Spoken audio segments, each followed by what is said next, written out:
தமிழ்நாட்டு அரசியல் பரபரப்பாக சுற்றிக்கிட்டு இருக்கு. மக்களை காப்போம், தமிழத்தை மீட்போம், அவர் ஒரு புல்டவுட்னு சுற்றிக்கிட்டு இருக்காரு. இன்னொரு பக்கம் விஜய் ஒரு பக்கம் நேற்றுக்கு பிஜேபியோட கூட்டணி இல்லை, திமுகவோட கூட்டணி இல்லைன்னு அவன் ஒரு பக்கம் விட்டுக்கிட்டு இருக்கான்.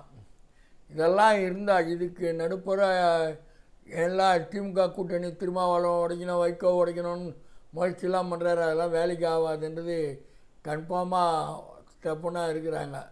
கம்யூனிஸ்டெல்லாம் கலக்கெல்லாம் பார்க்குறாங்க. இப்போ ஒரு புது குண்டு போடுறாங்க.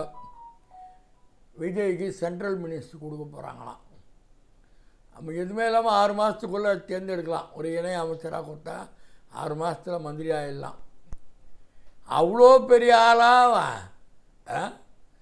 அவன் இன்றைக்கி ஃபேஸ்புக்கு வாட்ஸ்அப்லாம் எடுத்தால் திரிஷாவும் சங்கீதாவனுடைய உள்கட்சி போராட்டம், குடும்ப பிரச்சனையெல்லாம் சந்தி சிரிச்சுக்கிட்டு இருக்கு.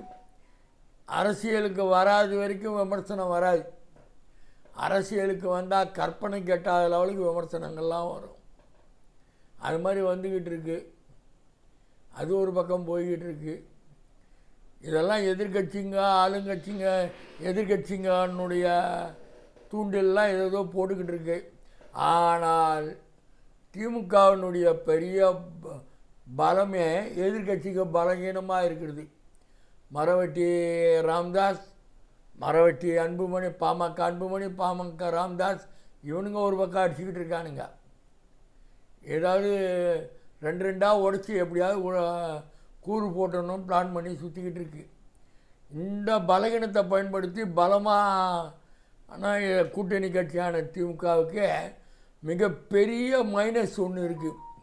அவர் என்னதான் 3 மாதத்தில் மக்களுக்கு மனுலாம் வாங்கி 45 நாளில் கொடுத்துருவோம், எல்லாம் தீர்த்துருவோம் எல்லாம் சொன்னார். தேர்தலுக்கு முன்னாடி ஒரு பொட்டியாக சீல் அடித்து வச்சு அந்த மனுக்கெல்லாம் தீர்வு காணுன்னார். அது நீ என்ன மனு வாங்கினாலும் அதிகாரிக்கு சப்போர்ட் இருந்தால் தான் பண்ண முடியும். அரசு இயந்திரம் சட்டத்தில் கொஞ்சம் சிக்கல்லாம் இருந்தால் கூட மாவட்ட ஆட்சியர்கள் அவங்களுக்குள்ள அதிகாரத்தை பயன்படுத்தி மனுக்கள் ஏழை எளிய மக்களுக்கு எல்லாம் பண்ணுங்கன்னு சொல்கிறார். அவர் பாட்டுக்கு சொல்லிகிட்டு இருக்கார், இவங்க பாட்டுக்கு போயிட்டுருக்காங்க. ஆனால் மிகப்பெரிய மைனஸ் சைலண்ட் புல்லட்டின். ஏழை மொத்த மக்களையும் கை வைக்கிறது மின்சாரம். சம்சாரம் அது மின்சாரம்னு விஷயம் எடுத்தார் பற்றியாப்படா.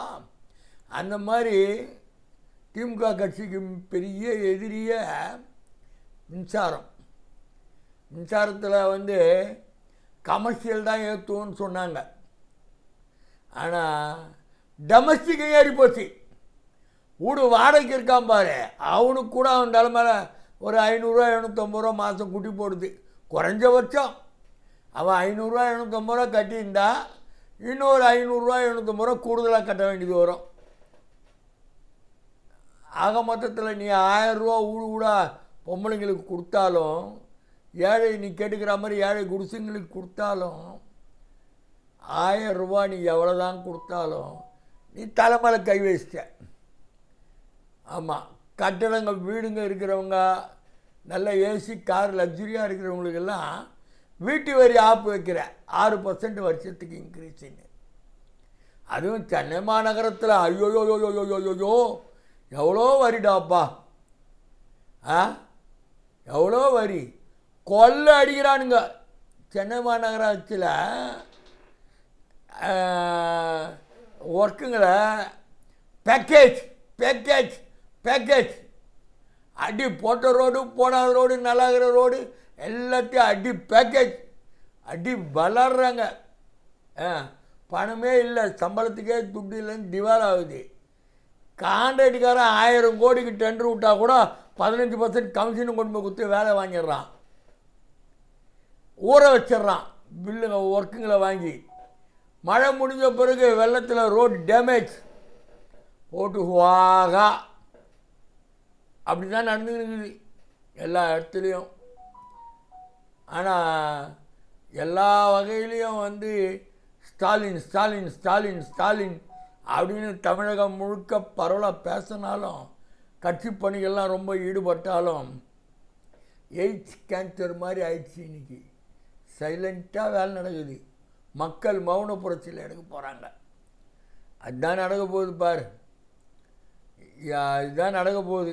அதில் ஒன்றும் சந்தேகம் கிடையாது.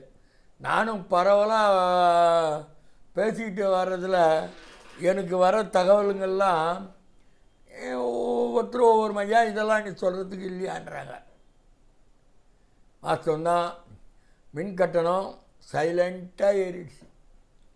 கேன்சர் வந்து சைலண்ட்டாக ஏறிடும். உள்ள முத்து போக சொல்ல தான் தெரியும். பில் கட்ட சொல்ல தான் ஐயோ நம்ம வீட்டுக்கு இவ்வளோ பில்லா அப்படின்னு தெரியும். மீட்டிங் ரீடிங் எடுத்ததுமே மெசேஜ் வந்துடுது. செல்ஃபோன் வச்சுருக்கணும்லாம் மெசேஜ் வந்துடுது. எங்கள் குடும்பம் கூட போகுது ஏதுன்றது ஒன்றும் புரியல. இதுக்கெல்லாம் காரணம் யார்? மத்திய அரசாங்கம், பிஜேபி. அவன் ஸ்டேட் கவர்மெண்ட்டில் கொடுக்குற எலக்ட்ரிக்கு தர வேண்டிய மானியம் எல்லாத்தையும் இதில் தான் இன்னும் கட் பண்ணாமல் கை வைக்காமல் வச்சுருக்கான். தமிழ்நாடு அரசாங்கத்துக்கு தர வேண்டிய மொத்த திட்டங்களுடைய நிதி பூரா மறுத்துட்டான். ரேஷனையும் இதில் இருந்தால் இன்னும் கை வைக்கலை.